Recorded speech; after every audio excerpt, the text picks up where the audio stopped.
What is going on, everybody? Welcome back to the channel. Today I'm going to be taking a look at AEW Unrivaled Series 5, Luchasaurus and Jungle Boy. So let's get right on into it. First of all, I'm just going to go out on a limb and say that this Luchasaurus and everybody knows my favorite, the Darby Allin figure, are the two best in all of the AEW Unrivaled series. I mean, I'm not even going to front with anybody.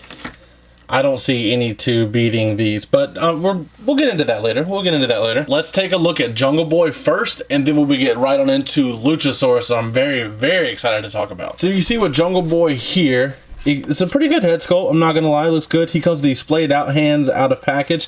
He also comes with two of the AEW gripping hands, which I'm not the biggest fan of, but I'm sure they'll get better over time. He has the plain brown tights, which is, you know, standard for Jungle Boy. I do not like these knee pads, but that's more of a Jungle Boy complaint rather than a figure complaint, but they still let you get articulation, which is pretty great. And the boots are a unique sculpt just to him, so those are actually really cool, and I'm glad to see that. Look at all the detail work in the hair here. So this Jungle Boy has some wild hair. Look at that. That's awesome. That's pretty cool.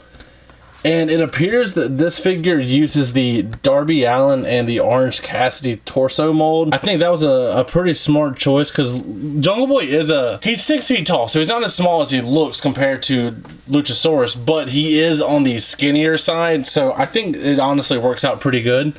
Oh, and I didn't even mention he has the matching wrist gauntlets, I guess you could say, to match his boots, and I think that's a really cool touch.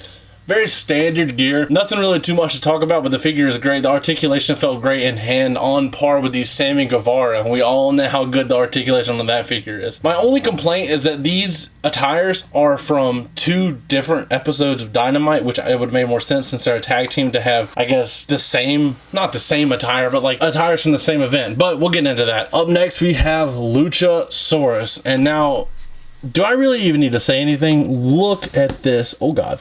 Look at this masterpiece. Look at the tattoo work on the back. The pattern here on the back of the pants and on the back of the trunks, and he even has the ties on the back of his boots and knee pads. They didn't leave it off the knee pads either, because this is a separate piece. It all blends together. He has the shoes kind of like not Santana, Ortiz wears, where it shows the toes. That's pretty cool. The tattoo detail on the front, he comes with a gauntlet. The tattoo does not continue down into the gauntlet. That would have been a pretty huge task to ask of Jazzware, but I'm fine with it either way. It does it on the left arm also. He comes with his hands splayed out of package. He also comes with two of the AEW gripping hands. But I think this figure is great. Let's talk about the head sculpt. Look at that.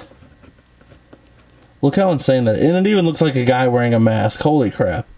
He's got the one green braid, the beard, the tongue sticking out. This is absolutely insane. And the articulation is ridiculous. Look what Luchasaurus can do. It's ridiculous he can do that in person too, but even on the figure it works. Because usually with these bigger figures we are not allowed to have great articulation just because they're giant people, but these are surprisingly really well done, and they're easily the top two ones in the set. I can't wait for these guys to become AEW Tag Team Champions, but that's up to AEW to book that. Let's get into a couple size comparisons before I get out of here.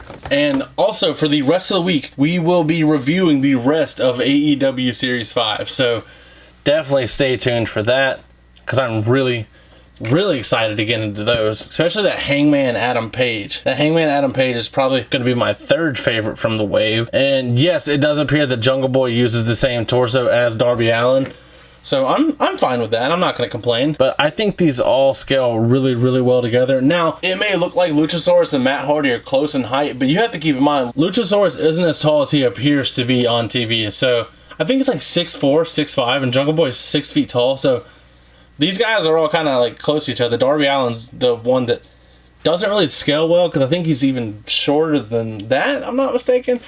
But I'm very excited to get into the rest of this wave. AEW Unrivaled series is finally kicking up. Thank you, Jeremy Padower, for putting out great figures now, and let's get the ball rolling. Let's get some crazier people out there. I'd like to have an Eddie Kingston figure, definitely some of the Dark Order members, but that's a story for another day. As always, don't forget to like, comment, subscribe. Let me know how Luchasaurus and Jungle Boy rank on your list of AEW Unrivaled figures. And last but not least, take it easy. Thanks.